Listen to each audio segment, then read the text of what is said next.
सतलोक में चल मेरी सुरता, हिम्मत ना लावे देरी। सच कहो ना झूठ रती भरी, बात मान ली। तेरे कुटी में जाकर ये सुरता, वह चारों ओर लखावे। शब्द गुरु वहां पर गति होए, उसते व्याकर वाले। तेरे कुटी में जाकर सुरता, चारों ओर लखावे।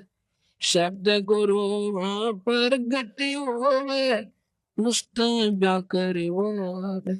नूरी रूप गुरु का होके, तेरे आगे आगे जावे। सतलोक में से जब छी तेरे, वहाँ चौकस लाड लडावे। जन्म मरण मिट जावे ये सुरता, वो आनंद काया तेरी। सच कहो ना झूठ रती भरी, बात मान ले मेरी। सतलोक में चल मेरी सुरता, हिम्मत ना लावे देरी। सच कहो ना झूठ रती भरी, बात मान ले मेरी। सतलोक में जा कहे सुरता, तेरे संकट कट जा सारे। अगम लोक और अलख लोक के, वहां देखो सभी नजारे। सतलोक में जा कहे सुरता, तेरे संकट कट जा सारे। अलख लोक और अगम लोक के, वहां देखो सभी नजारे।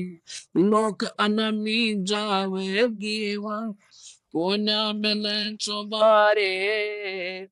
आत्मा और परमात्मा कोना रते न्यारी। रामपाल प्रीतम प्यारे की आत्मा, वह पूर्ण आनंद लेरी।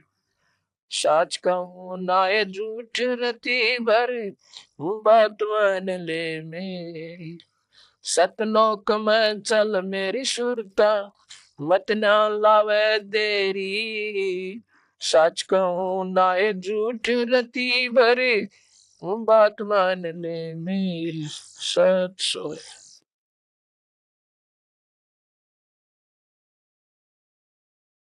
ये सतलोक क्या चीज है जो हम बार बार आपको याद दिलाते हैं? ये अपना वो स्थायी घर है जहां पर हम सभी आत्मा रहा करते थे। वहां ना जन्म था ना मरण था, और आनंद यहाँ सारी सृष्टि के सुख मिला दे, स्वर्ग और महास्वर्ग में भी मिला दे, उससे भी असंख्य गुना ज्यादा वहां पर जीव सुखी होता है। अब हम या तीन लोग के ज्ञान में इतने रंग दिए गए, क्योंकि अपने मूल स्थान न भूल के हम सुख ढूंढ तो रहे हैं, पर सुख मिलता को नहीं। निर्धन समझता है कि धनवान सुखी होगा, और धनवान को मालूम है वो कितना सुखी है। वो ये सोचता है कि राजा बहुत सुखी होता है, राजा बेचारा महा दुखी हो से।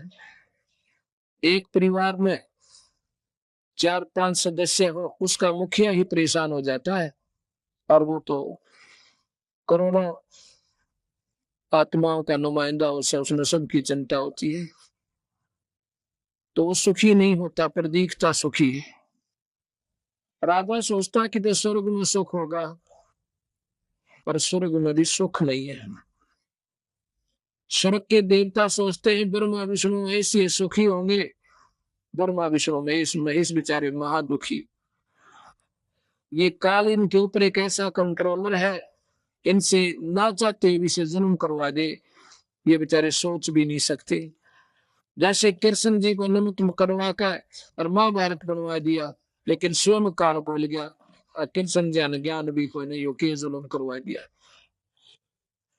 ऐसे ही जैसे जब पृथ्वी के ऊपर कोई महाप्रलय होती है, जैसे पीछे गुजरात में जुल्म हो गया, 1.25 लाख आदमी, मतलब हजारों आदमी, लाखों की संख्या बताते थे, और एक 2 मिनट के भूकंप ने सत्यानाश कर दिया। जो 4-4 मंजिल की कोठी बना के और कई आगे तय का जुगाड़ जोड़े बैठे थे, 1 सेकंड के बाद उन्हें छुपने में जगह नहीं पाई और उन मकाना नीचे दम के मर गए।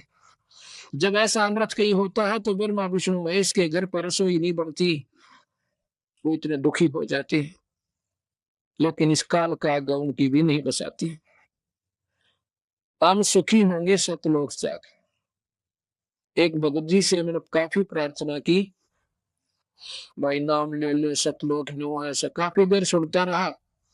जो बोला जी जीता कराए सतलोक, नाम ले लो सतलोक में भी चले जा। और ये सतलोक हमने कभी सुना ही नहीं था, हमने तो स्वर्ग सुना था, बाकी देखा था स्वर्ग अग्ना जी, देखा नहीं। तो सुनी सुनाई बातों को आपने 1 से सुना, 2 से सुना, 10 से सुना, सब कहते पाए स्वर्ग हो गया भाई, फलाना आदमी मर गया स्वर्ग में गया भाई। तो इसी आधार पर आपने स्वर्ग को स्वीकार कर दिया कि अवश्य कोई स्थान है जहां पर पूरा सुख बताते हैं।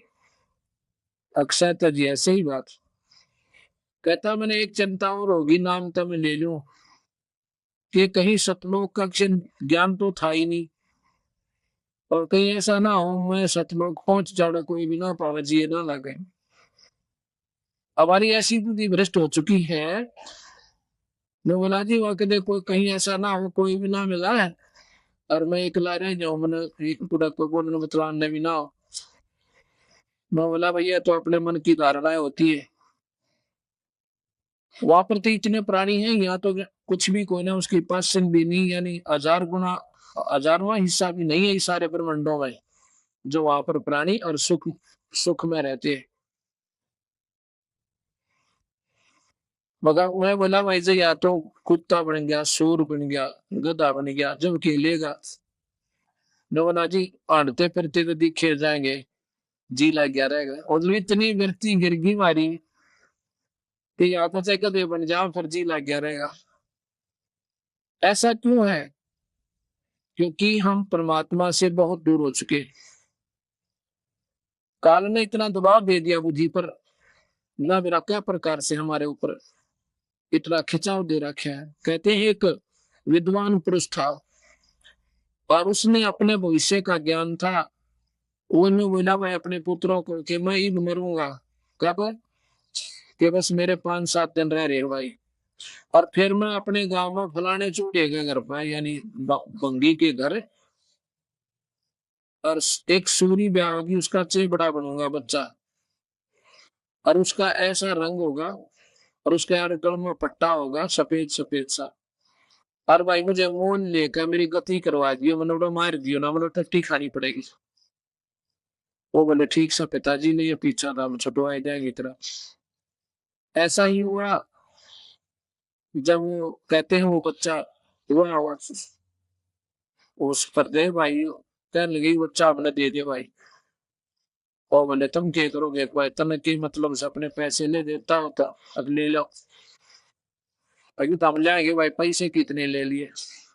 उसने लाके ना लेने अचानक पिताजी कहते हो सूर ने बोला, वो बोला था जी लाग रहा अपने भाई अब, तो मैंने ना ले जाओ राई, 2 जोड़े हाथ में मारी है मत ना। तो ऐसे ही ये जान ये जीवन ऐसा ऐसी प्रिय होगी, ये मालूम होती हुई कि कितना बड़ा जरूरी है, तो हमारी वृत्ति यहाँ से बाहर नहीं जा सकती। अब आप सुन रहे थे कि सतलोक में चंद्री सुरता मत न लावे तेरी, और साच कहो ना छूट रती बर्बाद मान ली मेरी। सत स्वर्ग में जाने में शायद देर हो सका है, ये सतलोक प्राप्ति में कति देर नहीं। ये हमारे लिए कठिन साधना बनेगी। कहते हैं आपके गुरुदेव तो बहुत करड़े नियम देते हैं, बहुत सख्त नियम देते हैं। सख्त क्या देते हैं? वो बीड़ी छुटवाओ, हुक्का भी नहीं करना, शराब पीनी न पीनी, न्यू के समाज में सर है। भाई देखो समाज में आप करके देखो कि भाई नच्छी आपके ऊपर उंगली टिका करेगी काम में। अकबर सत्संग है तो उसके घर का है, एक तो बेशक बरोड़ से मारा हुआ है, तो की साथ में भाई आप बीड़ी छोड़ दी तड़के रोटी भी छुटवाओगे थारे गुरु जी। भाई रोटी कती ना छुटवाओ हमारे महाराज जी, हमारे महाराज जी को भी छुटवाओ से, और वो हमने छोड़ दी। भाई अगर तेरा कोई प्यारा व्यक्ति है, एक भगत जी कहता है तकरीबन आम व्यक्ति कह जैसा भाई होके बिना केसर है, फोका टाइप है ना, 10 आदमी बैठ जाए इसके सारे। अब न्यू सोचो, वो आदमी अगर होके के आश्रय के लिए आते हैं तो आपके दोस्त नहीं और भाई जिस दिन थोड़ी सी अनबन हो जाएगी वो देखेंगे कोई ना तरीका ने, और आपके प्यारे होंगे बिना होका जो होंगे ना वो इतने प्यारे समझ लेना ना, तो वो तो फट तम्बाकू पीना थे। दूसरी बात है हुक्का बीड़ी शराब वास्तव को नहीं पीना, ये तो वैसे ही नहीं पीनी चाहिए थी आपने। ये तो काम खा का अपने जान पे जो है ना झाड़ बना रखे हैं, ये छूटते को ना, लेकिन छूट जाते हैं, ऐसी बात नहीं। परमात्मा मदद करे, कुछ अपनी करण करे। फिर है माता वसानी कनागत बैरली भीतरली गुड़गामाड़ी सीख पाथरी आड़ी बिना बिना गिनती काली मायर चौराहे वाली बिना गिनती की पूजा की गिठड़ी बांध रखे, इनसे कोई लाभ नहीं। पितृ पूजा श्राद्ध कर ये करण की चाहिए कोई ना, इनसे लाभ का कोई ना, क्योंकि किसी शास्त्र में नहीं लिख रखी। मुख्य शास्त्र है वेद चारों और गीता जी, ये भक्ति इस 3 लोक की मुख्य शास्त्र है। अगर कोई ढंगता अपनी जीवन सफल करना चाहता है और जन्म वर्ण में रहते हुए और स्वर्ग नरक तक का साधना सबसे उत्तम है तो ये है। अन्य साधना केवल नरकताएं की है, स्वर्ग में भी नहीं जा सकते। हाँ, इन वेदों के आधार पर गीता जी के आधार पर आप स्वर्ग जा सकते हो, और मैंने काफी दिन तो वर्षों तक हजारों वर्षों तक भी रह सकते हो, करोड़ों वर्षों तक भी रह सकते हो स्वर्ग में। लेकिन जन्म मरण फिर भी ना मिटता है। कबीर साहब की साधना से आपका जन्म मरण मिटता है, और इस संख स्वर्गों से भी अच्छा स्थान आपने सतलोक मिलेगा। वहां पर ना कोई काम है, ना कोई भाई बंटवारा, पर दिन रात भी कोई ना ऐसा सुंदर मौसम बना रहा है, और आपस में इतना प्यार रहता है, कोई लड़ाई नहीं। क्योंकि बंटवारे पर लड़ाई, बड़े बड़ा छोटा है वहां लड़ाई। जहाँ एक भंडार में रोटी खानी, एक जैसा भोजन, एक जैसा आहार, और कहना ना सुनना किसी ने, तो मौज मास जाती है वहां पर, बहुत अच्छा आनंद आता है।